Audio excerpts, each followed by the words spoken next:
The chill of the autumn evening bit into my skin as I stepped out of the bustling community center, the faint hum of activity fading behind me.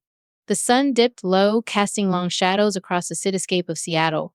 I checked my watch, only 20 minutes left to pick up Max from his art class. Lila, don't worry about the cleanup. I've got it covered, my colleague Jamie assured me with a warm smile.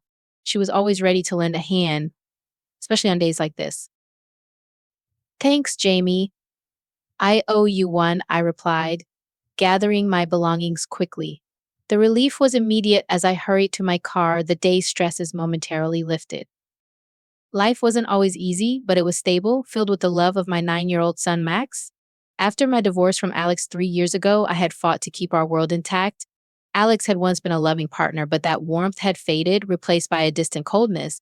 One day, without warning, he left, claiming he needed space. Now, he barely showed up for Max, more of a stranger than a father. As I started the engine, my thoughts drifted to the elegant invitation that had arrived that morning. The heavy cardstock felt ominous in my hands as I reread the details, my heart sinking. My name was printed alongside Max's, but unlike the rest of the family, we had specific instructions. I knew exactly what that meant. By the time I arrived at the art studio, Max was deeply engrossed in his painting, his small brow furrowed in concentration. My heart swelled with pride at the sight of him. He was so creative, so full of wonder, and my greatest source of joy. The one constant in my life that never let me down. Mom, Max exclaimed, his face lighting up as he noticed me. The moment he ran into my arms, the weight of the day lifted. Hey, sweetheart, how was your class? I asked, smoothing his hair. Amazing. Ms. Harper loved my painting. She said it was the best in the class. He beamed, his eyes sparkling with excitement. That's incredible, Max. I'm so proud of you, I said, feeling a surge of pride and love. On the drive home, Max chattered excitedly about his day, his voice filling the car with warmth. But as we walked through the front door, my phone buzzed, my stomach churned as I saw the caller ID. Mom, Evelyn Thompson was a formidable figure in Seattle's corporate world, known for her ruthless ambition and obsession with perfection. And I, her divorced daughter, was a constant disappointment. I took a deep breath before answering. Hello, Mother. Lila, I trust you received the invitation. Evelyn's voice was sharp, devoid of warmth. Yes, this morning, I replied, trying to keep my voice steady. Good, you saw the instructions for the service entrance. You and Max have specific roles to play. My grip on the phone tightened. Roles? Mother, he's just a child.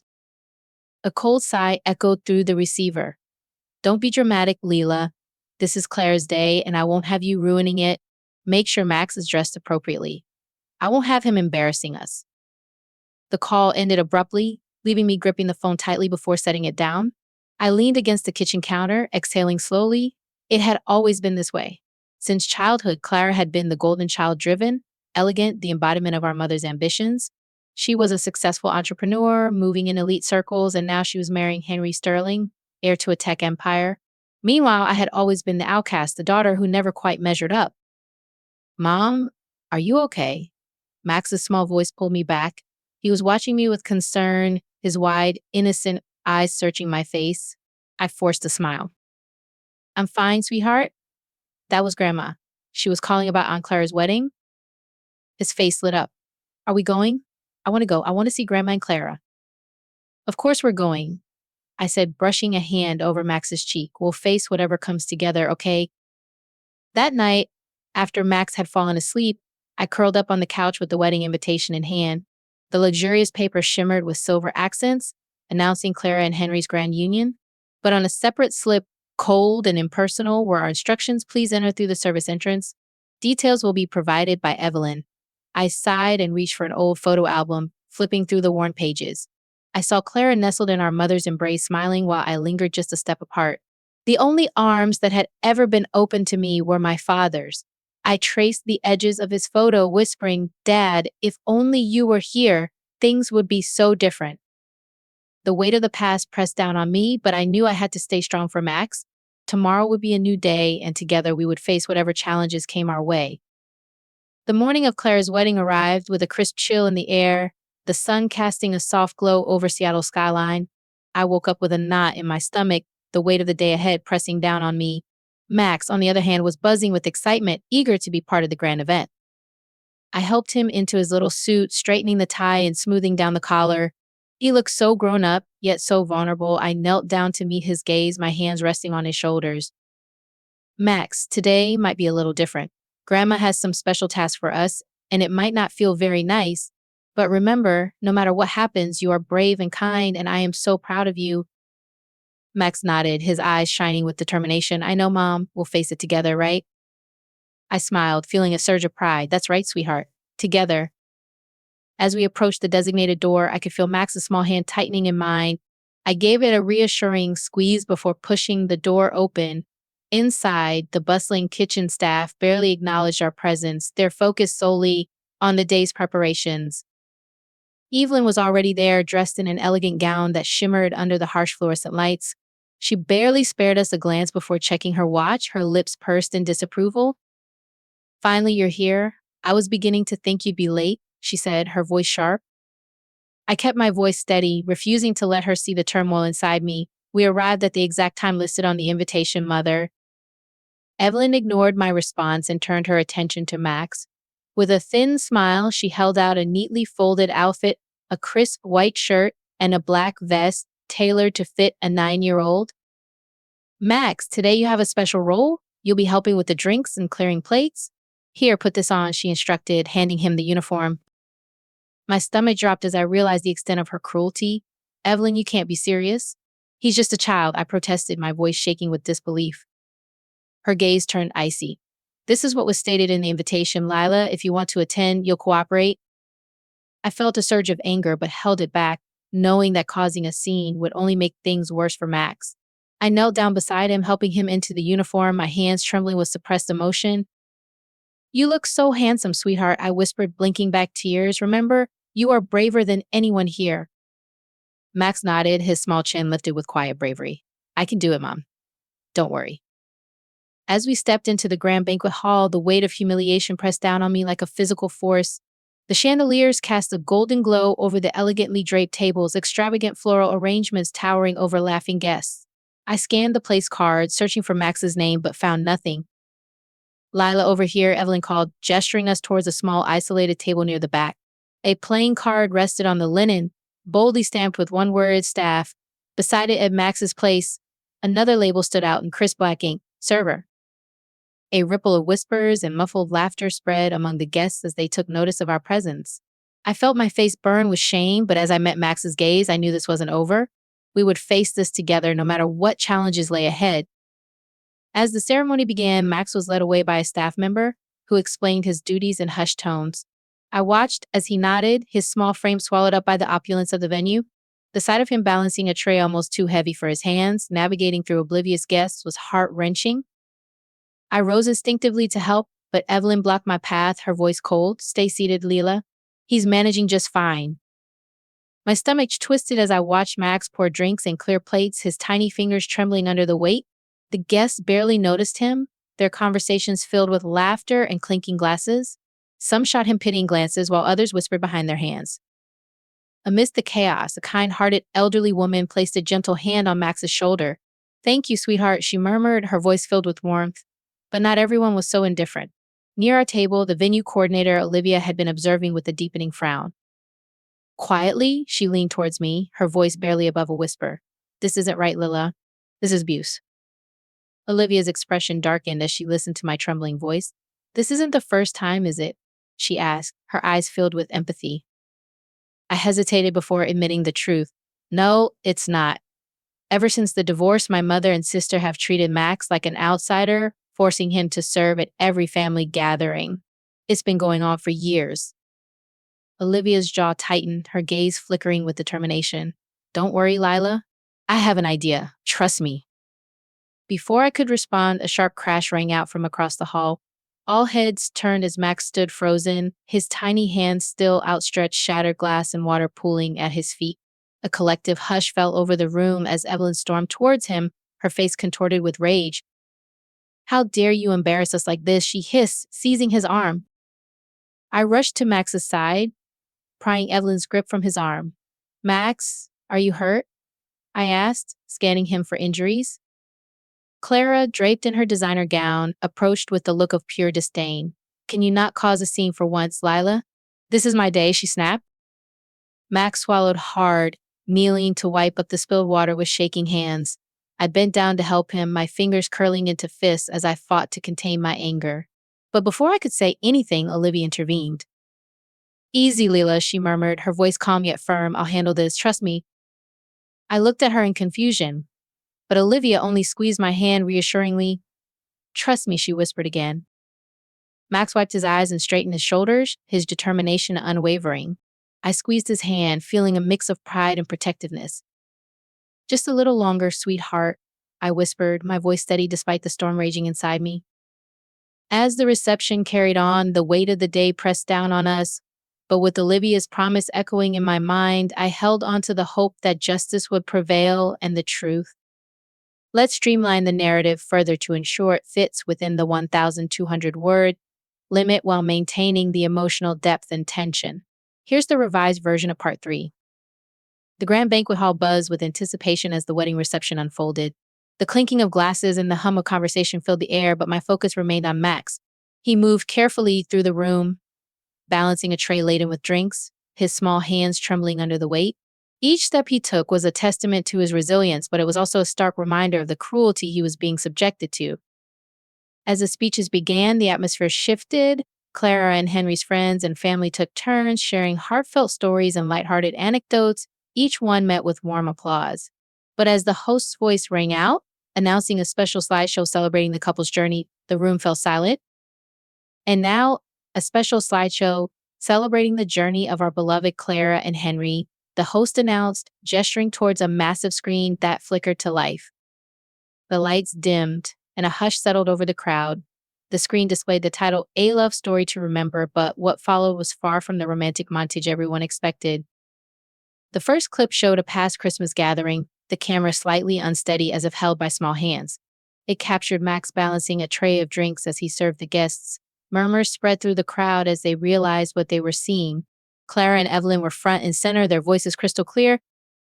Lila's kid is completely useless, Evelyn scoffed, her voice dripping with disdain. Can't he move any faster? Clara smirked in response. He's proof of the shame that comes from a failure of a mother. The room was filled with a crushing, suffocating silence. Henry's face paled as he shot to his feet, his eyes wide with shock and disbelief. What the hell is this? He demanded, his voice shaking. Clara spun towards the screen, her eyes wild with panic. This is some kind of joke. Someone's playing a prank. She shrieked, but the damage was done. The guests stared, horrified, as the footage played on. The next scene showed Clara lounging with friends, swirling a glass of wine in her hand. I'm only marrying Henry for the money, she laughed. His dad's tech company is all I really want. Gas rippled through the audience as the truth of Clara's intentions was laid bare. Henry's face drained of color, his hands curled into fists at his sides as he turned to Clara. Tell me this isn't true, he demanded, his voice low and shaking with barely contained rage. Clara's eyes darted around the room, searching for an escape. No, it's edited. Someone's trying to sabotage me, she stammered, but the footage played relentless in its revelations. Evelyn's voice rang out from the screen. Next, let's use Lila's kid to keep her in her place. If we make Max serve at every event, Lila will eventually break. She'll stop showing up, and then we'll finally have the perfect family. I felt my breath hitch, my hands clenched in my lap as I searched the room, my eyes landing on Max. He stood quietly in the corner, his small hands gripping a smartphone, his face solemn but his eyes burning with determination. The final clip was even worse. Clara leaned towards Evelyn, speaking in hushed but gleeful tones. Henry's just a stepping stone. Once we're married, I'll put property in his name, and when we divorce, half of it will be mine. A furious scrape of a chair echoed through the hall as Henry's father, Walter, shot to his feet. What the hell is the meaning of this? He demanded, his voice booming with anger. But the video still wasn't finished. The final clip cut deep. Clara, smirking, clinked glasses with Evelyn. It was easy to seduce Lila's husband, she boasted. Evelyn chuckled. That idiot fell for it right away. And convincing him Lila was cheating was even easier. A loud thud sounded at the back of the venue. I spun around to see Alex, my ex-husband, standing there, his face pale, his body trembling. He hadn't been invited, yet he was here, witnessing the nightmare unfold like everyone else. What did you say? He choked out, his wide, disbelieving eyes locked onto Evelyn and Clara. You told me she cheated, he said, his voice shaking with anger and betrayal. Chaos erupted as the crowd burst into shocked murmurs, their gaze darting between Clara, Evelyn, and the screen, eyes filled with disbelief and anger. Who is responsible for this? Walter's voice thundered through the venue, demanding an answer. A figure stepped forward, her voice calm and steady amidst the chaos. I am, Olivia said evenly, her tone cutting through the commotion. Clara's world crumbled around her face contorted with rage. This is fake. Lila is just bitter and jealous, she shrieked, pointing an accusing finger at me. Evelyn, seizing the moment, added fuel to the fire. How low can you go, Leela? You'd ruin a wedding out of spite. A small voice rose above the accusations. Max stepped forward, his hands clenched at his sides, his body trembling slightly, but his voice carried through the stunned silence. I recorded everything, he said, his young face determined. I wanted everyone to know how Grandma and Aunt Clara have treated me and Mom. He pulled out his smartphone, his small hand steady as he held it up. And there's more. Evelyn's face twisted with fury as she stormed towards me. This is your doing. You used your son to set us up, she hissed. I rose from my seat, meeting her glare with quiet strength. I didn't do anything? Evelyn? Max just recorded the truth. Max's small voice cut through her rage. No, I didn't, he said firmly. Mom didn't know. Henry suddenly grabbed Clara's wrist, forcing her to face him. His expression was unreadable, his voice chillingly calm. Tell me the truth, Clara. Tears spilled down her cheeks as she clung to his arm. Henry, please, you have to believe me, she begged. But Henry's gaze was cold, unmoving. He shook off her grip and strode towards the microphone. His voice rang through the hall, firm and resolute. This wedding is canceled. I refuse to build my future on lies. Gasps rippled through the crowd as Clara let out a strangled sob. Henry, no, she lunged for him, desperate, but he stepped away, leaving her standing alone, humiliated. I wasted no time. I dropped to my knees, pulling Max into my arms, holding him close. As chaos unfolded around us, I held him tightly, my voice steady despite the storm raging around us. It's okay now, I whispered. Mom will always protect you. Max buried his face against my shoulder. I'm sorry, Mom, he murmured, his voice barely above a whisper. I just couldn't take it anymore. I pressed a gentle kiss to his forehead. You have nothing to apologize for, sweetheart. You are so brave. Across the room, Evelyn and Clara desperately tried to defend themselves, their voices rising in frantic denial. But no matter how many excuses they threw out, the damage was done. The evidence had spoken louder than their lies, and the crowd's once friendly faces had turned cold with judgment. The once celebratory atmosphere had crumbled into hushed murmurs and heated discussions. Guests whispered among themselves, their conversations charged with disbelief and outrage. Some pulled out their phones, capturing the scandal as it unfolded before them. Clara's friends hovered near her, offering hollow words of comfort, but she remained inconsolable. Her perfect world shattered in an instant. Evelyn, ever the proud matriarch, straightened her spine and lifted her chin. This is all just a misunderstanding, she insisted, her voice firm with forced dignity. I can explain. But no one was listening. I exhaled shakily, holding Max even tighter. The weight I had carried for so long, the humiliation, the pain, the years of silent suffering was finally lifting. Tears spilled down my cheeks, not from sadness, but from the overwhelming relief of being free. Lila. I turned at the sound of my name. Alex stood a few feet away, his expression a mixture of confusion, regret, and something else. Something almost like guilt. For a long moment, we simply stared at each other. Then, in a voice softer than I had ever heard from him before, he asked, "Can we talk?" I hesitated, then gave a small nod. I followed Alex to a quieter corner of the venue with Max settling beside me, his small frame slumped with exhaustion. Alex, what do you want? I asked, my voice steady despite the turmoil inside me. He ran a hand through his hair, his voice unsteady. I was told you were unfaithful, Lila. Your mother showed me pictures. Photos of you with another man. My breath hitched. Photos? What photos? He nodded. She said it was proof you betrayed me. I didn't know Lila. I didn't know any of this. Before I could respond, the massive screen at the front of the venue flickered to life again. The murmurs in the crowd hushed as new footage began playing. Olivia had more to reel. The video showed Clara leaning in close to Alex, her tone sultry. Your wife's cheating on you, Alex, she purred. You'd be better off with me. Alex's recorded voice cut through the tense silence. You must be joking. I love Leela. Clara smirked. Forget about that woman, Alex. But don't worry, I'll get you the proof you need soon. A wave of gas rippled through the crowd. The truth was undeniable now. Alex's face went pale, his voice barely above a whisper. She set it all up. I stared at the screen, my mind racing. It all made sense now, the sudden divorce, the coldness from my family, the way they had turned against me without hesitation, the years of isolation, the pain Max had endured. Alex reached for my hand, his grip tentative, filled with regret. I always wanted to believe you, Lila. I just didn't know. How can we start over? I looked down at Max, then back at Alex. My heart ached with the weight of the past, the betrayal, the time lost. With a steady breath, I pulled my hand away. Right now, Alex, my only priority is my son. 3 years apart had created a distance that couldn't be erased with a simple apology.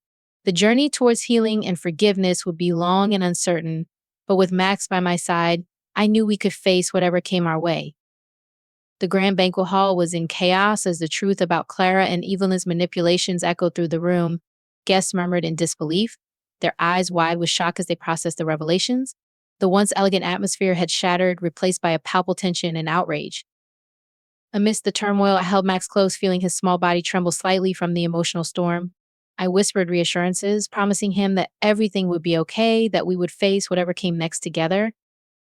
Across the room, Evelyn and Clara stood isolated, their faces pale and eyes darting nervously. They attempted to defend themselves, voices raised in desperate denial, but the evidence was overwhelming. The crowd's sympathies had shifted, and their once admiring gazes were now cold and accusatory. Walter, Henry's father, stepped forward, his expression stern and resolute. He addressed the guests, his voice booming with authority. Ladies and gentlemen, today's events have revealed a deeply disturbing truth. My family and I are shocked and appalled by the deceit and manipulation that has come to light. He turned to Clara, his eyes hard. Clara, our family welcomed you with open arms, and this is how you repay our trust. Your actions are inexcusable. Clara's face crumpled as she realized the extent of her betrayal. Tears streamed down her cheeks, but there was no sympathy left in the room. Henry stood beside his father, his expression unyielding. Clara, I can't even look at you right now, Henry said, his voice cold. Our relationship is over. I want you out of my life and out of my family's business. Clara let out a strangled sob, her hands clutching at Henry's arm, but he shook her off, turning his back on her completely. The finality of his words echoed through the hall, signaling the end of their charade. Meanwhile, Alex stood nearby, his expression a mix of regret and determination. He approached me cautiously, his voice soft. Lila, I'm so sorry. I should have trusted you, believed in you. I let them manipulate me, and I can't take that back. But I want to make things right for you and for Max. I looked up at him, my heart heavy with the weight of our past. Alex, it's not that simple. 3 years have passed and so much has changed. Max and I have built a life without you, and we found our strength. I can't just forget the pain and the betrayal. Alex nodded, understanding in his eyes. I know, Leela, I don't expect forgiveness overnight, but I want to be here for Max, to be the father he deserves. Can we start with that?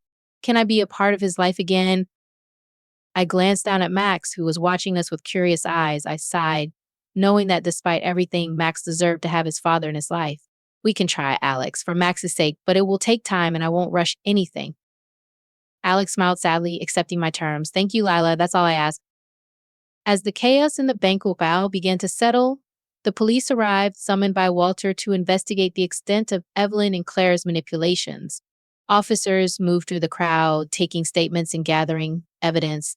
The atmosphere was tense, the air thick with the scent of scandal and betrayal. Evelyn, ever the proud and defiant matriarch, found herself backed into a corner, her protests falling on deaf ears. The weight of her actions pressed down on her, and for the first time, she seemed to realize the gravity of her mistakes. Clara, on the other hand, was a crumpled mess, her tears and pleas for forgiveness ignored by the cold, unyielding stares of the guests. Her perfect world had come crashing down, and she was left with nothing but the ruins of her deceit.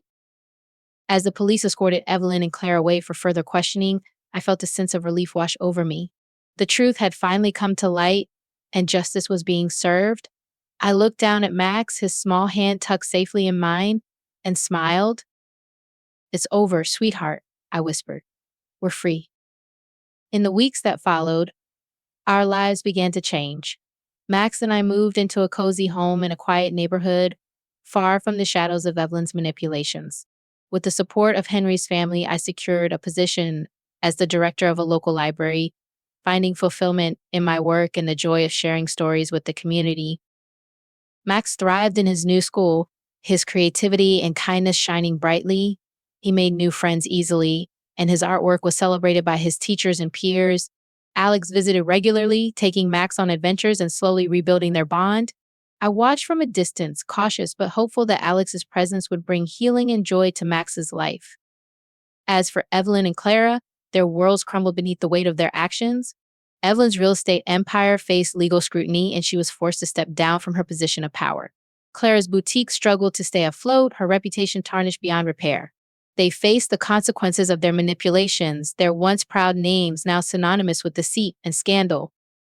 One evening, as Max and I sat on our porch, watching the sunset paint the sky with hues of orange and pink, he looked up at me with a thoughtful expression. Mom, do you think Grandma and Aunt Clara will ever be happy again?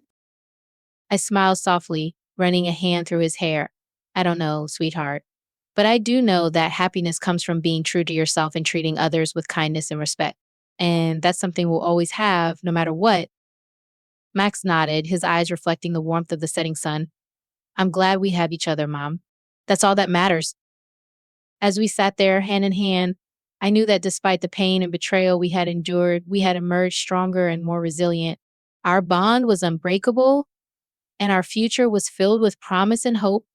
Together, we would face whatever challenges came our way, guided by love, truth, and the unwavering belief in the power of kindness.